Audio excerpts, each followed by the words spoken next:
চট্টগ্রামের নির্বাচনী গণসংযোগে বিএনপি প্রার্থী গুলিবিদ্ধ, নিহত এক। অন্তর্বর্তী সরকারের নিন্দা। রাউজানে 2 গ্রুপের সংঘর্ষে গুলিবিদ্ধ আরও 4। মধ্যপ্রাচ্যে শ্রমবাজার সংকুচিত হয়ে আসলেও দুয়ার খুলছে জাপানে প্রয়োজনীয় প্রশিক্ষণ ও ভাষাগত দক্ষতা অর্জনে বড় চ্যালেঞ্জ। নেটিভ ট্রেনার প্রত্যেকটা টিটিসিতে দেওয়া সম্ভব হয় না, পাশাপাশি এক্সপার্ট ট্রেনাররাও কিন্তু লোকাল প্রতিষ্ঠানে গিয়ে কিন্তু তারা কিন্তু কাজ করতে চায় না। দেশে গাণিতিক হারে বাড়ছে পারিবারিক সহিংসতা। 9 মাসে প্রাণ গেছে 456 জনের। পরকীয়া সামাজিক মাধ্যমকে দুষছেন অপরাধ বিশেষজ্ঞরা।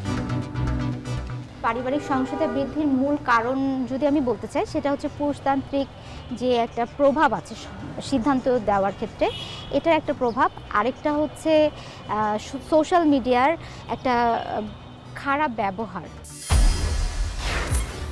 চট্টগ্রামে অপরিকল্পিত উন্নয়নে 2 দশকে হারিয়েছে 40% পুকুর দিকে।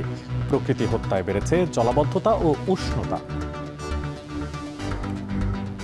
সিটি কর্পোরেশন এলাকার ভিতরে আমরা পিএস অনুযায়ী 4600টা পুকুর ছিল, বর্তমানে আমরা পেয়েছি 2954টা পুকুর। এবং মাঠে ব্যস্ততা না থাকলেও নানা বিতর্কে সরগরম দেশের নারী ক্রিকেট। আধিপত্য আর ড্রেসিং রুমে দলীয়করণ নিয়ে মুখোমুখি সুপ্তা জ্যোতি।